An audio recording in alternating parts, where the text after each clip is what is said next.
Hola, mis estimados hermanos y hermanas. Soy Lolo y esto es Producciones Baraka. Hoy estudiaremos Jueces 2 al 4, del 6 al 8 y del 13 al 16. Pero primero me repulsa la guerra entre Ucrania y Rusia y mi más sincera condena a tantas muertes, sean del bando que sean, pero que no sean de inocentes, familias aniquiladas, masacradas, soldados muertos, inocentes muertos, familias que han perdido un padre, un hermano, un amigo, un hijo de Dios. No a la guerra, sea donde sea y contra quien sea. Bien, ahora pasemos al tema de esta semana, el cual es Jehová levantó un libertador. Y el himno sugerido en esta lección es Oh Dios de Israel, es decir, himno número 5 de Himnario en español. Oh Dios de Israel, te rendimos a ti nuestro gran en fin, centrémonos, ¿vale? Después de que Josué murió, las tribus de Israel continuaron su conquista de Canaán. Algunas de las tribus no pudieron expulsar a todos los habitantes de la tierra de Canaán, como les había mandado. Los israelitas abandonaron al Señor al adorar a los dioses falsos de los cananeos, y el Señor apartó de ellos su bendición y protección. A pesar de la desobediencia de los israelitas, el Señor levantó a jueces para librarlos de sus enemigos. Muerto Josué y los líderes de Israel que sirvieron bajo su dirección, el espíritu nacional de Israel también murió. La lealtad tribal reemplazó a la unidad nacional. Cada tribu comenzó a preocuparse de sus propios recursos sin ofrecer ayuda ni pedirla a sus hermanos israelitas. La generación de Josué permaneció fiel al Señor, pero la apostasía espiritual se produjo pronto en la generación siguiente. Y se levantó después de ellos otra generación que no conocía a Jehová ni la obra que él había hecho por Israel. Dejaron a Jehová, el Dios de sus padres, que los había sacado de la tierra de Egipto, y se fueron tras otros dioses, los dioses de los pueblos que estaban a sus alrededores, a los cuales adoraron y provocaron a ira a Jehová.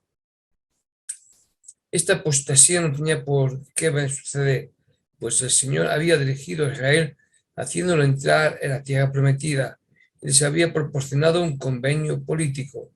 Él sería su soberano divino, mientras que sus líderes temporales serían jueces reinantes, bajo los que el pueblo retendría libertad religiosa y política. Tal forma de gobierno fue defendido en el libro de Mormón por el rey Mosías. Se puede ver en Mosías 29. El convenio político de Israel mostró la misericordia y la longanimidad del Señor y había sido el mejor gobierno en Israel. Sin embargo, como se puede ver en la Biblia y en el libro de Mormón, bajo el reinado de los jueces, el pueblo debe mostrar lealtad al Señor y a sus mandamientos, a fin de que esta forma ideal de gobierno opere adecuadamente. Como Israel usualmente quebrantó su convenio durante el mandato de los jueces, el sistema no funcionó adecuadamente. Israel perdió la gracia del Señor. La historia del reinado de los jueces es en muchas maneras semejante a la historia de los nefitas antes de la venida de Cristo. Es la historia de un ciclo continuo de apostasía y arrepentimiento. Cuando los israelitas se apartaban del Señor, sus enemigos comenzaban a prevalecer, sufriendo bajo la presión y la guerra. El pueblo clamaba ante Dios y él levantaba una Débora o un Gedeón para librarlo. Pero una vez que se restablecía la paz y la seguridad, el pueblo nuevamente se apartaba a sus sendas desviadas. Por ese motivo, la historia de la época de los jueces es triste y trágica, aunque en este periodo vivieron algunos de los personajes más destacados del Antiguo Testamento. En la vida de ellos, así como en la de los que se apartaron del Señor y persiguieron fines egoístas, encontramos muchas lecciones importantes para los santos de la actualidad. Al comentar las condiciones religiosas y políticas de Palestina en la época de la conquista israelita entre los años 1250 y 1200 a.C., debemos tener en cuenta que todo el Oriente Medio había estado en efervescencia durante el siglo anterior. El poder de Mitanni, aliado de Egipto en Mesopotamia, se había derrumbado. Egipto mismo perdió primero y luego reconquistó el poder sobre gran parte de la zona mediterránea. Los pueblos hunos y arios habían bajado desde el norte casi hasta Palestina. Asiria había comenzado a surgir como potencia mundial y el antiguo imperio hitita del Asia Menor, y Egipto había alcanzado cierto dominio sobre el cercano Oriente. Egipto generalmente ejercía el control de Palestina. La tierra de Canaán estaba habitada por numerosos pueblos residentes en ciudades-estado, cada una gobernada independientemente.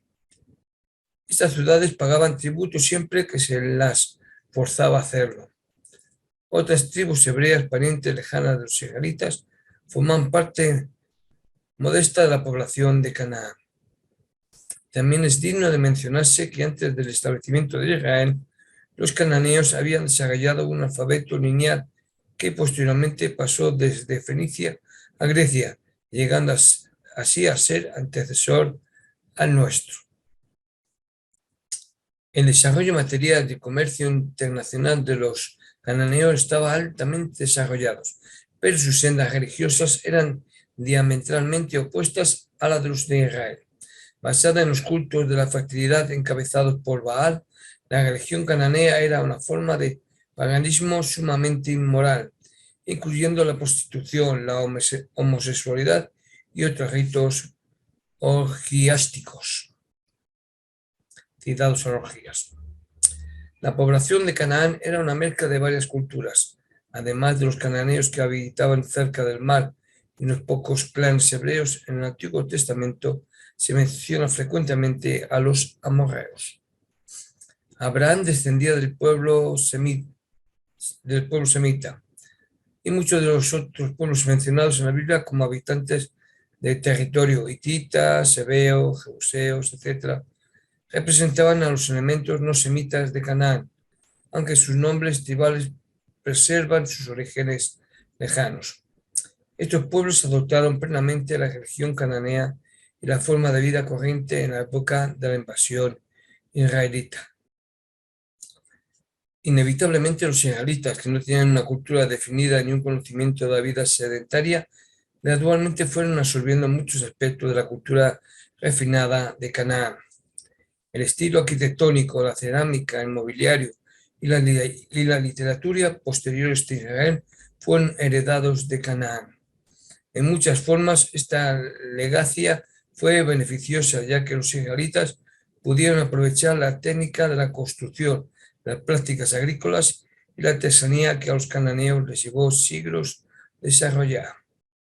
Pero ante la vista de los líderes religiosos de Israel, las costumbres paganas de los cananeos imponían una amenaza continua a la integridad de la nación. La única fortaleza de los israelitas radicaba en su pacto común. Cualquier debilitamiento de esta lealtad básica dejaba a las tribus que se apartaban sin la fuerza que surge de la unión. Cuando se produjo la desgracia fue a causa de la falta de fe de la gente que una y otra vez se apartó del Señor. El libro de los jueces deja en claro que Israel no conquistó Canaán, todo Canaán, quiero decir, al entrar a ese territorio. Durante mucho tiempo, en la época de los jueces, muchos de los israelitas eran esencialmente montañeses y estaban rodeados de enemigos. Después de morir las generaciones que habían conocido a Josué, los efectos de la moral y de la religión cananeas comenzaron a manifestarse en la generación más joven. Durante largos periodos los cananeos conquistaron a Israel, y este hecho por sí solo tendió a desequilibrar su vida y prácticas religiosas. Los tiempos eran difíciles y los malhechores abundaban. Tal como lo dice en el libro, en aquellos días no había rey en Israel, cada uno hacía lo que bien le parecía. Esto pertenece a Jueces 17:6. Todo esto parece haber sucedido porque Israel no expulsó completamente a los cananeos. El Señor dijo a los israelitas: no habéis atendido a mi voz, ¿por qué habéis hecho esto? Por tanto, yo también digo, no los echaré de delante de vosotros, sino que serán azotes para vuestros costados, y sus dioses os serán tropezadero.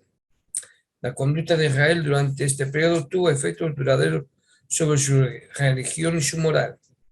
Durante siglos, los profetas de Israel y los hombres sabios se refirieron a ella y denunciaron la alianza con las prácticas cananeas. Está claro que Israel, en el periodo de los jueces, comprometió sus ideales religiosos relativamente elevados con las prácticas cananeas, y ciertos componentes de su población deben de haber apostatado completamente.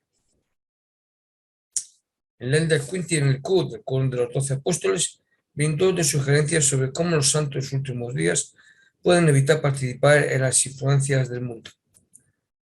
No podemos evitar el mundo, una existencia en el aislamiento no es la solución. ¿Cómo podemos entonces poner un equilibrio entre la necesidad de realizar aportaciones positivas al mundo y el no sucumbir a los pecados del mundo? Doctrinas y Convenios 25.10, 59.9. Hay dos principios que tendrán un gran impacto. Uno, haga saber a los demás que son santos en los últimos días dedicados. Y dos, tengan confianza en sus creencias y vivan de acuerdo con ellas. Pero, ¿quiénes serán los jueces? Bueno, vamos a verlo. Las personas que eran llamadas como jueces de acuerdo con la historia parecen haber sido héroes militares más que oficiales judiciales. El vocablo jueces que se ha usado en las traducciones no describe bien a estos caudillos, aunque la raíz del vocablo hebreo usada en este caso significa principalmente juzgar. También tiene una segunda acepción en el sentido de gobernar. La mayor parte de los juicios realizados en este periodo eran asunto de dar consejo y tomar decisiones. Los procedimientos corrientes de los tribunales no son descritos en la época de los jueces de Israel. De hecho, la función más común que se les ve desempeñar es la de caudillaje militar. Durante el periodo de su liderazgo, estos jueces no gobernaron sobre todo en Israel unificado. Parece ser que el cronista de estos relatos tomó los héroes predilectos de cada una de las tribus durante este tiempo de apostasía general y condensó en un libro sus logros justos y sus lecciones morales para Israel.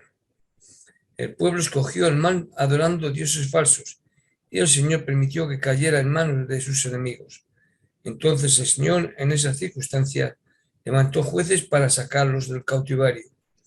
En tales ocasiones, como aparece más claramente en la traducción de José Smith, el Señor escuchaba sus ruegos porque los estaba oprimiendo sus enemigos. Pero tan pronto como moría el juez, Israel se volvía a otros dioses y el ciclo comenzaba nuevamente. Una situación similar de gratitud y apostasía se producía también entre el pueblo del libro de Mormón y es gráficamente descrita en Amán 12. Consecuencias. El casamiento con personas de las naciones paganas fue el resultado natural de servir a los Baales y a las arboledas. En nuestra versión dice a los Baales y a las imágenes de Asera. Las arboledas eran centros de adoración local para los dioses paganos e incluían un poste y altares, generalmente en medio de arboledas. La práctica de la idolatría que quebrantó el pacto y que fue sostenida de generación en generación corrompió a la casa de Israel. Uno de los consejos más importantes que el Señor dio a Israel mediante Moisés antes de entrar a la tierra prometida no fue puesto en práctica, como voy a ser de Deuteronomio 7, de 3 a 5. ¿Quiénes fueron los 12 jueces de Israel y cuáles eran sus jurisdicciones de caudillaje? Los 12 jueces y sus victorias mencionadas en el libro de los jueces fueron los siguientes. Otoniel de Judá, victoria sobre Cusarisataim. Ahod de Benjamín, victoria sobre Englón de Moab. Sangar, victoria sobre los filisteos, si se desconoce en qué lugar. Debra de Efraín y Baraz de Neftalí, victoria sobre Jabín y Sisara. Gedeón de Manasés, victoria sobre los madianitas y los amalecitas. Tolá de Isaacar, Jair de Galad, Jeté de Galad, victoria sobre los amonitas. Ibzam de Belén, Elón de Zabulón, Abdón de Efraín, Sansón de Dan, victoria sobre los filisteos. Una cuestión o duda que os ha podido surgir. ¿Dónde estaba la ciudad de las palmeras? Sí, para aquellos que hayan leído en la asignación de esta semana. Bien, la ciudad de las palmeras es otro nombre dado a Jericó. Esto está en Jueces 3:13 y también de Deuteronomio 34:3, Jueces 1:16 y Segunda de Crónicas 28:15. Evidentemente, esta ciudad había sido reedificada cerca del lugar donde se levantaba la que fue destruida por Josué. A través de los siglos, Jericó ha tenido pequeños cambios de ubicación. La mencionada en el Nuevo Testamento era diferente a las dos nombradas en el Antiguo Testamento. En Jueces 4 leemos que el Señor llamó a una mujer llamada Débora para juzgar a Israel. Junto a ella y el líder militar Barak libraron a Israel de los cananeos. Jueces 4 destaca la fuerte fe de Débora en el Señor Jesucristo. Cuando Barak insistió en que Débora acompañara al ejército a la batalla, ella estuvo de acuerdo en ir, pero dio al Señor todo el mérito por los éxitos que tuvieron y no buscó honra para sí misma. Otra pregunta que os puede estar rondando por vuestra mente: ¿por qué la presencia de los madianitas y de los amalecitas era un azote tan grande para Israel? Bueno, básicamente creo que sabéis la respuesta, pero vamos a ver. Los madianitas y los amalecitas eran hijos del desierto que, por sus hábitos de nómadas, siempre estaban inclinados al pillaje y sistemáticamente despojaban a los israelitas en la estación de la cosecha. Salían de los desiertos del sur y del este como grandes nubes de langosta y se llevaban el grano y los animales que servían de sustento a los israelitas.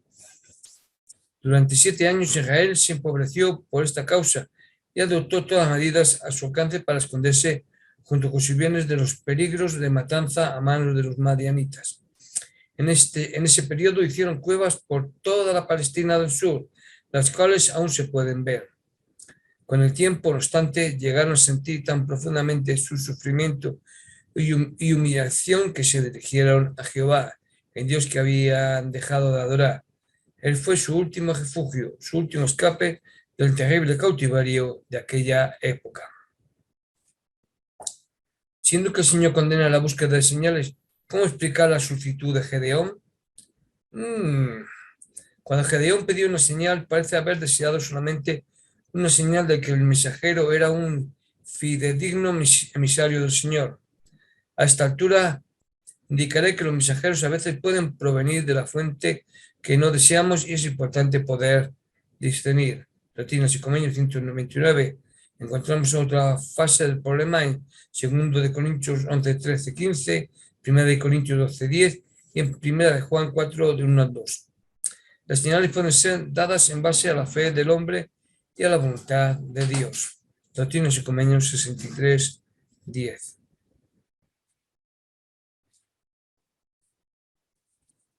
Al preparar Gedeón una comida consistente en carne, panes y caldo, y al convertirla el ángel en una milagrosa ofrenda quemada, holocausto, esta señal sobrecogió a Gedeón. Pero el Señor bondadosamente lo animó y le dio paz. Y Gedeón, como muestra de gratitud, dio el monumento que había levantado allí: el nombre de Jehová es paz. Hay una diferencia entre buscar sinceramente o confirmación de Dios con verdadera intención y exigir una señal de Dios sin tener fe.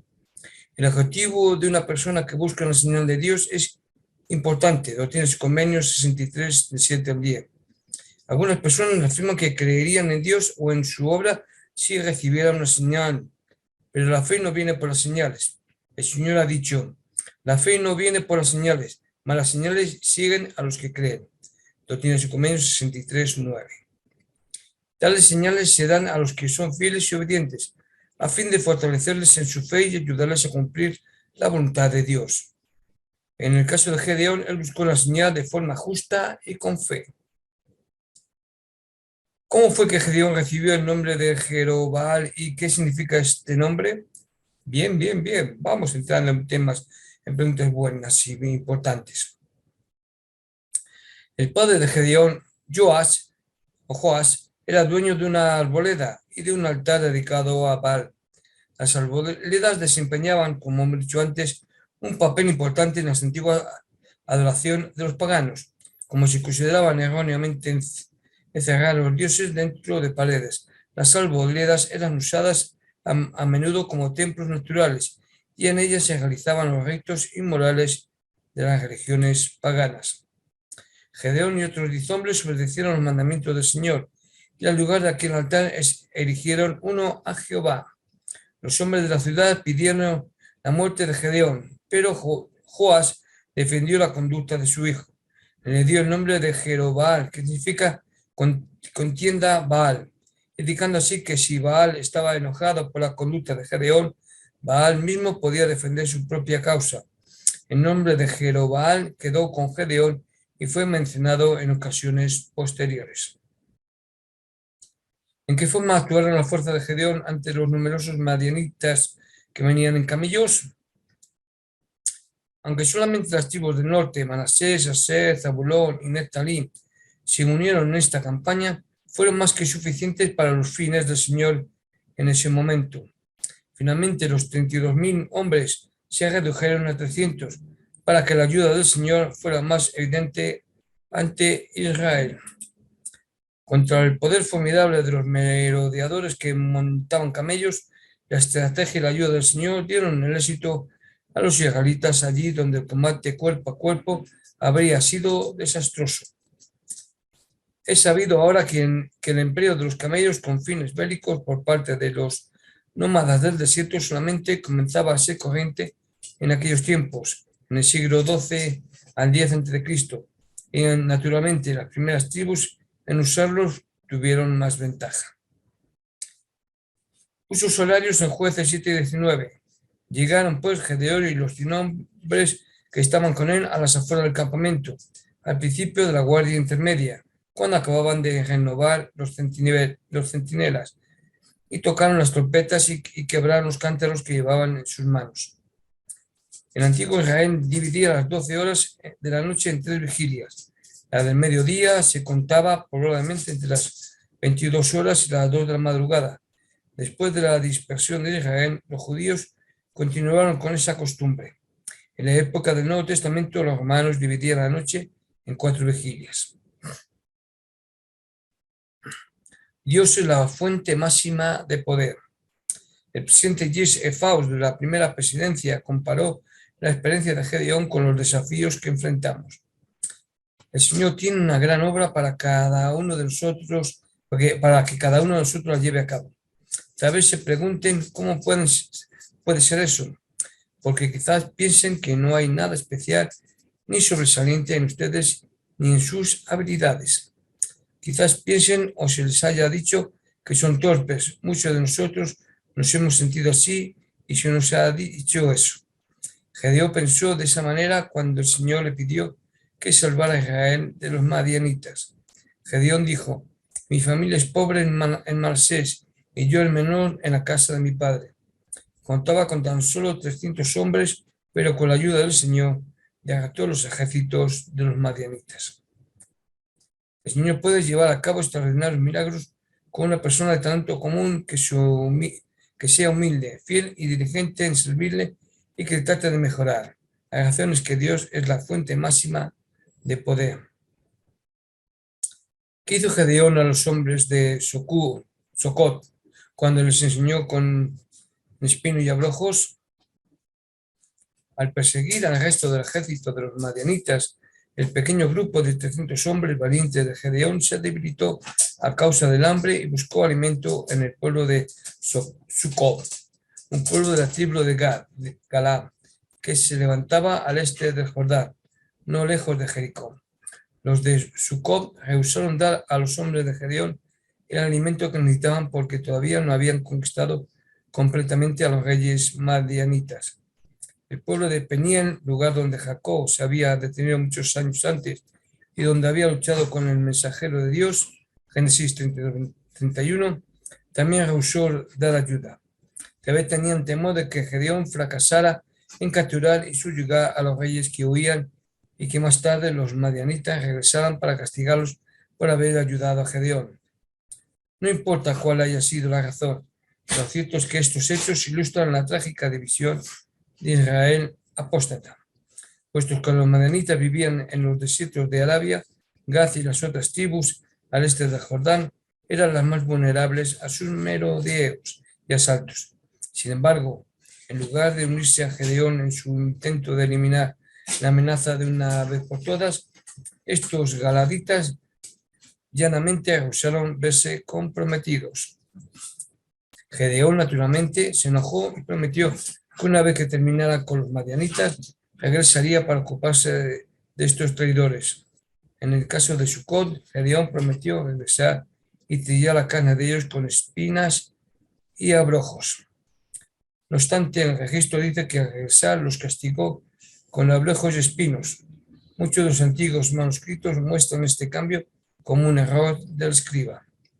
En lugar de castigo, Jobigán dice destrozo, y esto no solo concuerda con la amenaza de Gedeón, sino que es respaldado por la Vulgata, por la Septuaginta o versión de los 70, la Cadea siria y la Biblia de Jerusalén. El texto hebreo pudo haber sido fácilmente adulterado en este pasaje por el cambio de Shin por Ain, letras muy semejantes entre sí. Este castigo probablemente fue un término figurado y no necesariamente el castigo con abrojos y ramas espinosas. No puedo explicar en qué consistió el castigo, pero debe haber sido un castigo severo, tal como lo expresó: trillaré vuestra carne con espinos y abrojos del desierto. De la misma manera que el grano es trillado con herramientas, pudo haber querido decir, seréis pisoteados por mi ejército victorioso, como el grano es pisoteado por las patas de los bueyes.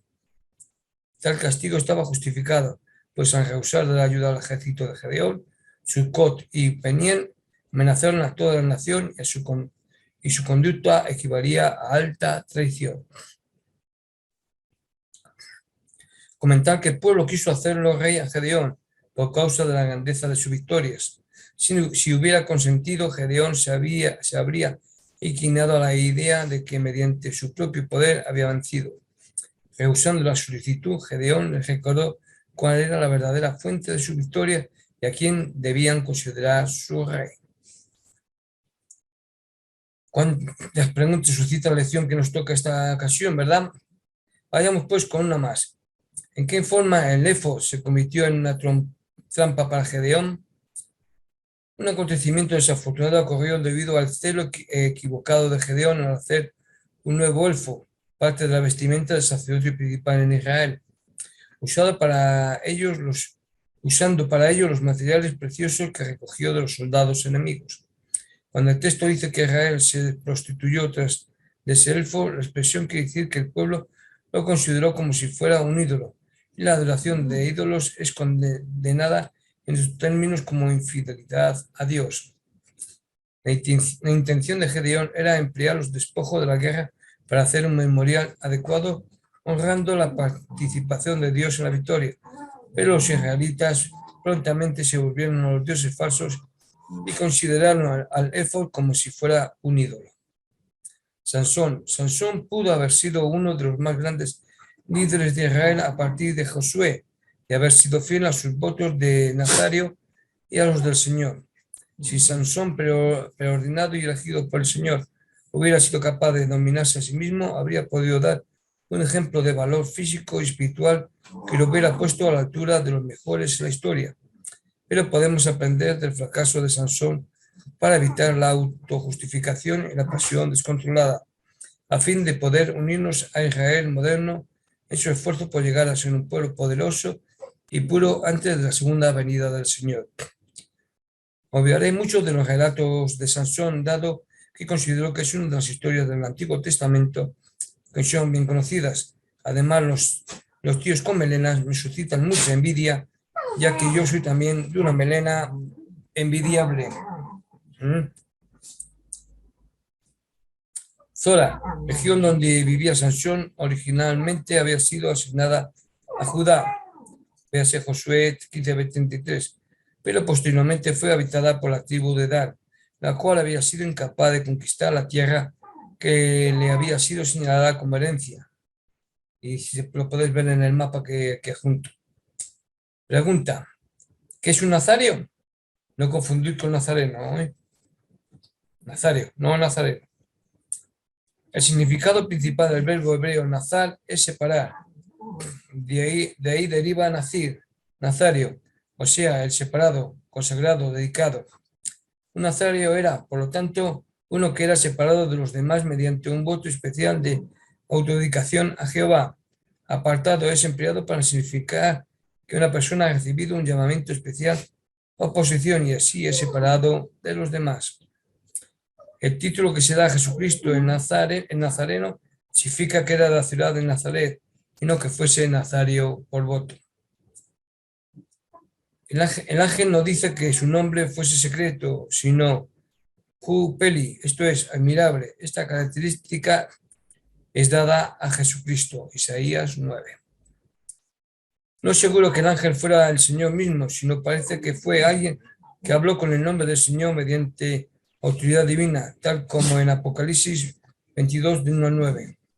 Ciertamente la experiencia de Manoa y su esposa es uno de los casos más, estamos hablando de los padres de Sansón, es uno de los casos más destacables de visitación angélica que se menciona en las Escrituras. Y este hecho destaca más la tragedia de la vida de Sansón, anunciado por un ángel nacido de una mujer estéril, bendecido con inmensos dones del Señor. Sansón debía haber vivido una de las más grandiosas de las historias sagradas. En cambio, su vida fue llena de autoindulgencia, inmoralidad, venganza personal y violación del convenio. La vida de Sansón ciertamente es una de las grandes tragedias de la historia. Pero Sansón se casó con una filistea, mas su padre y su madre no sabían que el matrimonio venía de Jehová. Esa declaración no significa que el Señor aprobara el matrimonio de Sansón con una mujer filistea.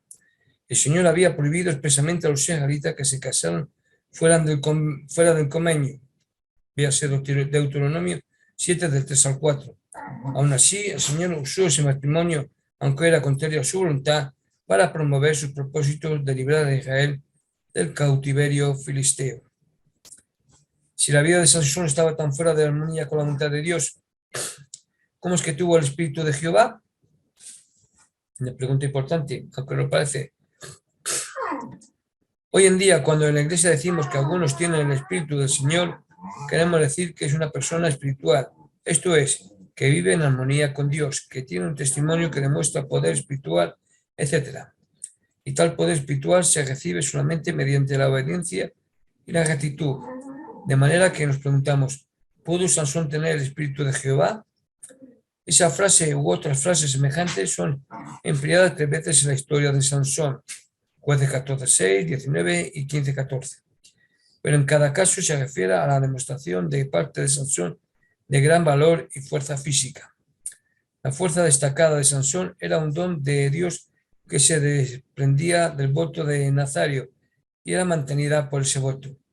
Es posible que cuando el autor de Jueces usó la frase el Espíritu de Jehová, no lo usó como la usaríamos hoy en día, sino que fue más en el sentido en que usaríamos la frase dones espirituales. Es corriente decir, por la manera en que enseñó la lección, demostró que tiene un don espiritual. El don de Sansón era la fuerza y cada vez que empleó ese don en una forma notoria, el escriba dio un reconocimiento al Señor, verdadera fuente del don, diciendo el Espíritu de Jehová vino sobre él en forma portentosa. En la fiesta de bodas de Sansón, este propuso un enigma. Cuando su esposa reveló la respuesta a los 30 invitados filisteos para salvar su propia vida, y Sansón perdió la apuesta, se sintió furioso y causó estragos sobre los filisteos de Ascalón a fin de obtener lo necesario para pagar su deuda.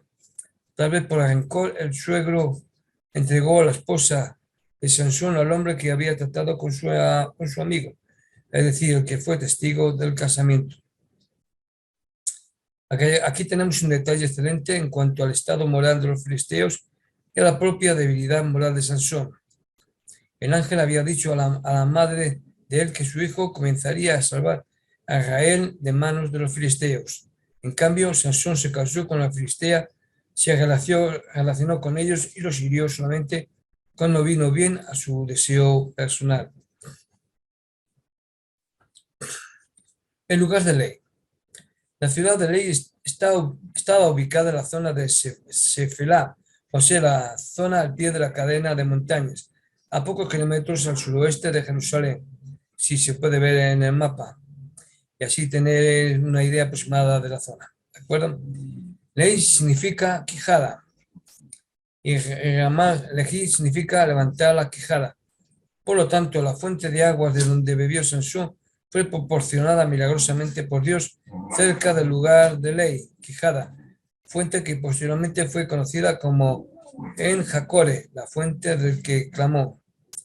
Algunos eruditos miembros de nuestra iglesia han supuesto que el lugar donde se produjo la lucha de Sansón con los filisteos pudo haber sido el lugar de la ciudad del padre de Ley, cerca de Jerusalén, antes de emprender su viaje por el desierto, pero no hay evidencia para respaldar esta idea.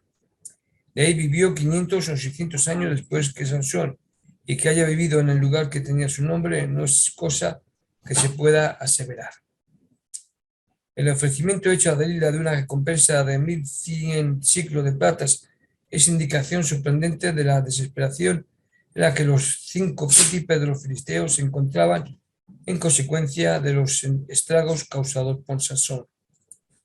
Estos eran los príncipes gobernantes de las 5 ciudades principales de los filisteos. Las ciudades eran Gaza, Ascalón, Asdod, Eclón y Gat, ciudades importantes en la historia del Antiguo Testamento. Gaza es donde Sansón visitó a una ramera y también fue escenario de su muerte. Gat era la ciudad del que sería posiblemente el gran paladín filisteo, Goliat, 1 Samuel 17:4.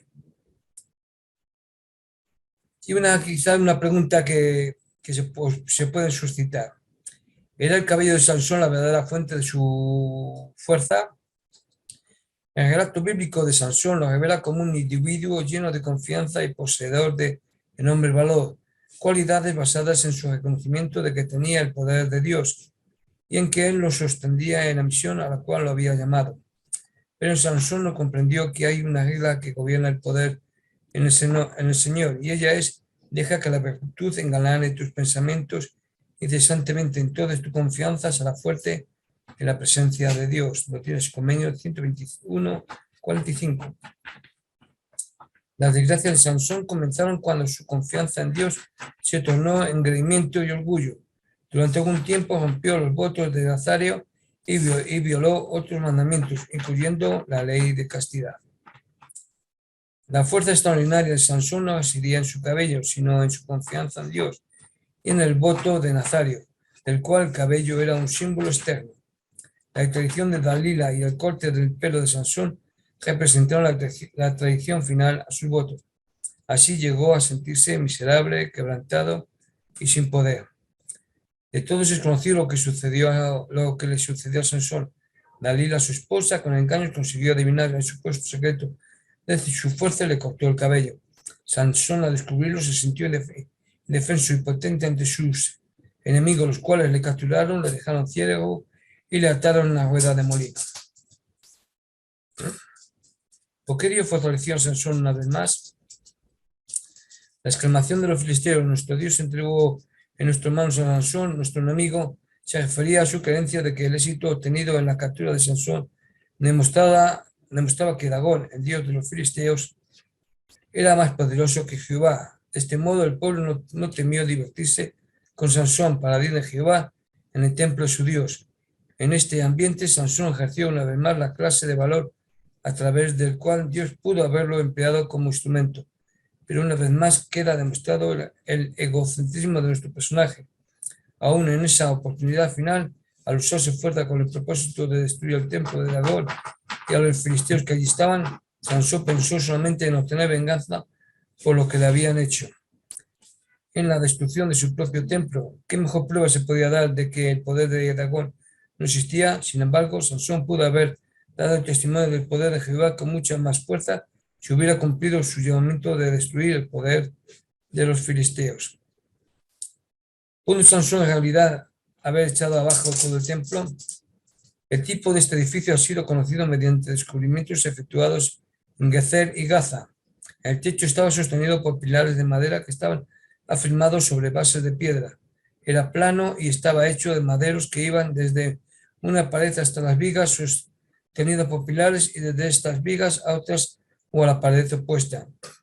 El templo de Gezer tenía un patio anterior que llevaba a una cámara interior pavimentada, separada del mismo por 4 piedras circulares, sobre las que estaban los pilares de madera. Quizá Sansón se paró entre los 2 pilares centrales, si es que había más de 2. Los señores y las damas filisteos estaban en la cámara interior. La multitud miraba desde el techo. Sansón servía de diversión en el patio y le pidió al muchacho que lo guiaba que lo llevara a los pilares centrales para descansar apoyándose en ellos. Luego, poniendo un brazo alrededor de cada pilar, inclinándose hacia adelante como para sacarlos de la perpendicular, hizo caer el techo. El peso de la gente que estaba sobre el techo pudo haber contribuido a que la hazaña fuera mucho más fácil de realizar. Y bien, y con esto doy por finalizada la acción de esta semana.